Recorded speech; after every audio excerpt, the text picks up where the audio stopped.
Quelle différence entre capteur full frame ou capteur plein format et capteur APS-C? Bonjour, je suis Frédéric de FD Art et Photographie et aujourd'hui je vais te parler de la différence donc entre ces deux types de capteurs, les avantages, les inconvénients, lequel choisir. Je t'explique tout dans cette vidéo.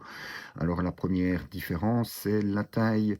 Les capteurs full frame font 36 x 24 mm, soit la taille de la pellicule qu'on avait à l'époque de l'argentique dans nos appareils. Les capteurs APS-C sont plus petits et selon la marque font entre 23,5 x 15,6 mm et chez Canon font 22,3 x 14,9 mm. Il existe également des capteurs plus petits encore, les micro 4 tiers, qui eux font 17,3 mm x 13, et des capteurs beaucoup plus petits sont utilisés dans les appareils type compact et bridge, hein, et là on tourne sur des capteurs aux alentours de 7,6 x 5,7 mm, hein, 6,4 x 4,8, et ils sont encore beaucoup plus petits dans nos smartphones et iPhone. Dans cette vidéo, je te parlerai principalement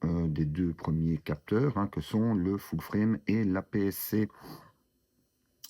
Un point qu'il faudra prendre en compte lors du choix de ton capteur, c'est ce qu'on appelle le crop pour tes objectifs. En effet, si un objectif 50 mm sur un full frame fait 50 mm, ben, sur un APS-C, il y a un crop, hein, un facteur multiplicateur à faire. Alors ce facteur est de fois 1,5 pour la majorité des marques, sauf chez Canon, où là on est à 1,6, ce qui nous donne qu'un 50 mm ben, fera 75 mm et 80 mm pour Canon. Ce qui veut dire que sur un APS-C, il te faudra un objectif, hein, aux alentours de 32-33 mm pour t'approcher du 50 mm. Un 85 mm, lui, passera directement à 127,5 mm et 136 mm chez Canon. Ce facteur aura un gros avantage pour ceux qui ont besoin de gros téléobjectifs, hein. Par contre, pour avoir un très grand angle, ben, c'est compliqué, puisqu'un 15 mm deviendra déjà un 22,5 mm et 24 mm déjà chez Canon. Ce facteur, pour information, pour ceux qui utiliseraient des micro 4 tiers, passe directement lui à x2, ce qui veut dire qu'un 50 mm devient un 100 mm. Alors une autre incidence de la taille du capteur, c'est la qualité de l'image. Si aujourd'hui les capteurs APS-C et full frame sont quand même relativement proches, hein, au niveau des différences, il en reste quand même quelques-unes, et l'une d'elles, c'est la qualité de l'image dans certaines conditions. Et pourquoi? Ben, un petit exemple simple, hein, prenons deux capteurs 24 millions de pixels, l'un sur un full frame, l'autre sur un APS-C.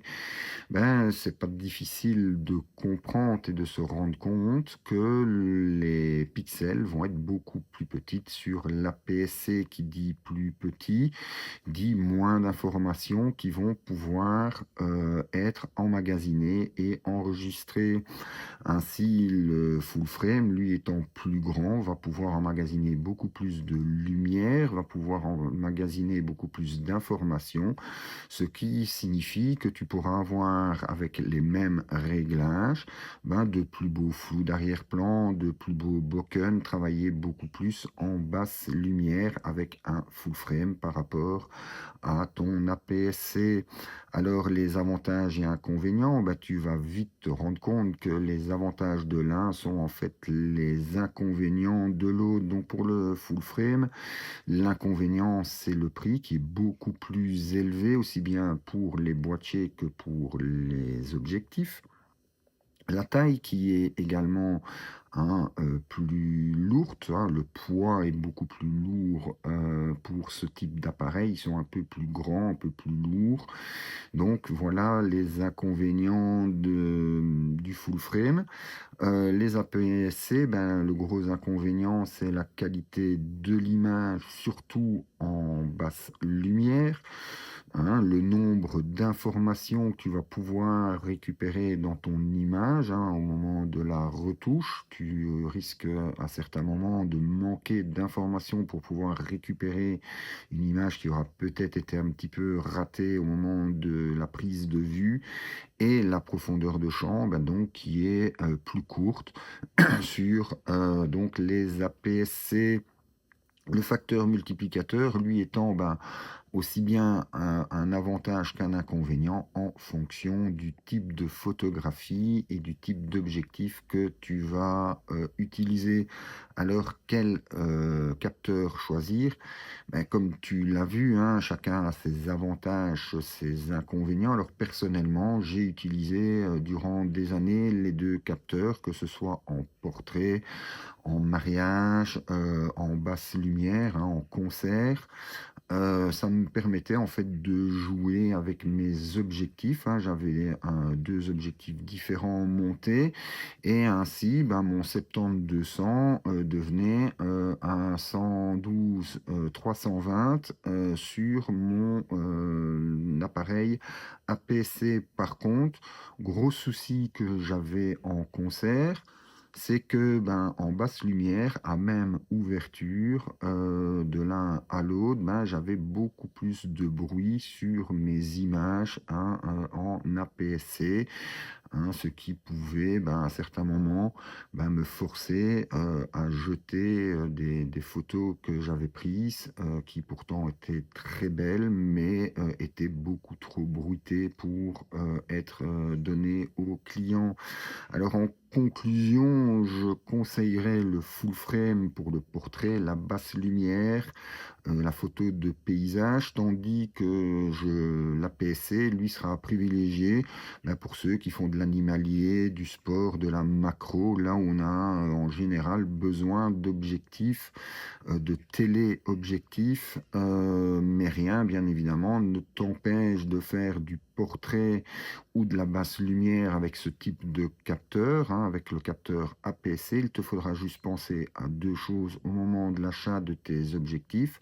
C'est tout d'abord ce fameux crop, hein, ce facteur multiplicateur, mais également apprendre, si tu travailles en basse lumière, ben, prendre des objectifs très lumineux pour toi pouvoir essayer de rester le plus possible lorsque tu es en basse lumière, ben, rester quand même dans des ISO convenables pour éviter d'avoir trop de bruit sur tes images.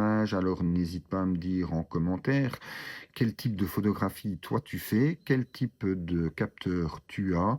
Je suis Frédéric de FD Art et Photographie, et je te dis à bientôt pour d'autres vidéos.